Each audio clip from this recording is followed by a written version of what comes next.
మేషరాశి వారికి ఈ వారం ధనాదాయం తక్కువగా ఉంటుంది. వృత్తి ఉద్యోగాల్లో చిన్నపాటి విభేదాలు కూడా ఉండే అవకాశం గోచరిస్తుంది.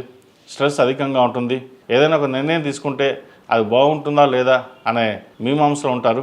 అయితే వ్యాపారంలోనూ ఉద్యోగంలోనూ మీరు చేసే కృషి ఏదైతే ఉందో అది ఫలిస్తుంది. 10 మందిలోనూ మెచ్చుకోలుగా ఉంటుంది.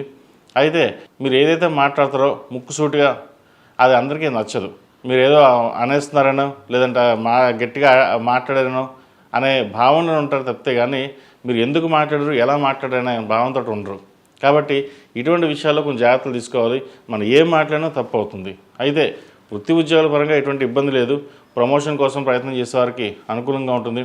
ప్రభుత్వ రంగంలో ఉన్న వారికి, ఐఏఎస్, ఐపీఎస్ రంగంలో ఉన్న వారికి చిన్నపాటి మనస్పర్ధలు అధికారులతో వచ్చే అవకాశం గోచరిస్తుంది.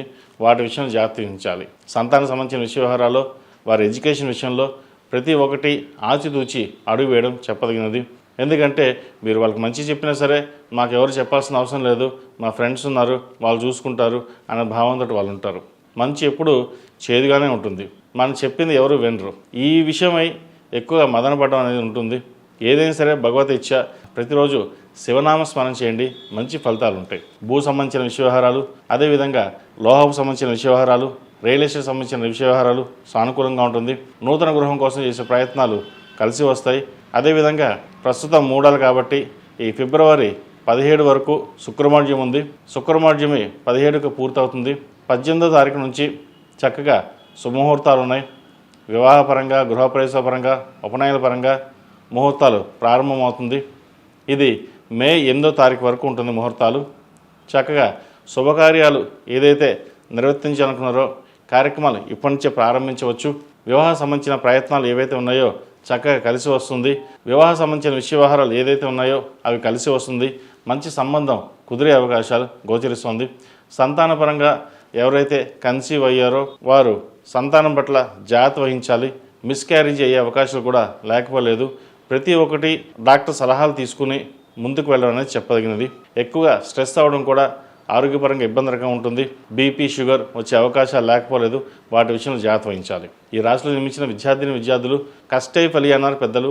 కష్టానికి తగిన ప్రతిఫలం లభించడానికి ఎంతో కష్టపడాలి. మీరు ఎంత కష్టపడితే ఫలితం అంత ఎక్కువగా ఉంటుంది. అయితే అదృష్టం కూడా ఒక్కోసారి మనకి తోడుంటుందా ఉండదా అనే భావన కూడా ఉంటుంది. అయితే వీరికి ఏలినాటి శని నడుస్తుంది. అదేవిధంగా భాగ్యాధిపతి, వ్యయాధిపతి అయిన గురువు తృతీయంలో ఉన్నారు. లాభస్థానంలో రాహు ఉన్నారు. పంచమంలో కేతువు. రాశ్యాధిపతి, అష్టమాధిపతి అయిన కుజుడు దశమంలో ఉన్నారు. కాబట్టి మీరు ఏదైనా సరే ఒకటి తలబెట్టి ఇది కావాలి అనుకుంటే భగవత్ ఇచ్చే వల్ల అది నెరవేరుతుంది. అయితే సంకల్ప బలం గట్టిగా ఉండాలి. మనం ప్రతి ఒక్కటి మనం చేయగలమా లేదా ఇలాగే ఉంటుందా అనే మీమాంసలోనూ ఎక్కువ అనుమానంతో ఉంటే కనుక ఏ పని పూర్తి కావదు. కాబట్టి ఇటువంటి విషయాలు జాగ్రత్త వహించండి. సివిల్ సర్వీసెస్ ప్రిపేర్ ఎవరైతే అవుతున్నారో వాళ్ళు చక్కగా రాణించగలుగుతారు. ఈ రాశిలో జన్మించిన స్త్రీలకు వృత్తి ఉద్యోగాల పరంగా, వ్యాపార పరంగా అనుకూలంగా ఉంటుంది. ఆరోగ్యరీత్యా కొన్ని జాగ్రత్తలు తీసుకోవాలి. బోనస్ సంబంధించిన విషయ వ్యవహారాలు, యూట్రస్ సంబంధించిన విషయ వ్యవహారాల్లో చాలా జాగ్రత్త వహించడం చెప్పదగినది. ఏదైనా సరే డాక్టర్ సలహాలు పాటించి ముందుకు వెళ్ళాలి. వీరికి ఏలినాటి శని నడుస్తోంది. ప్రతిరోజు ప్రతినిత్యం శని స్తోత్రం, అదేవిధంగా హనుమాన్ చాలీసా పఠించండి. కుదిరితే ఒక రోజు సుందరకాండ పారాయణ ఇంట్లో చేయించుకోవడం చెప్పదగిన సూచన.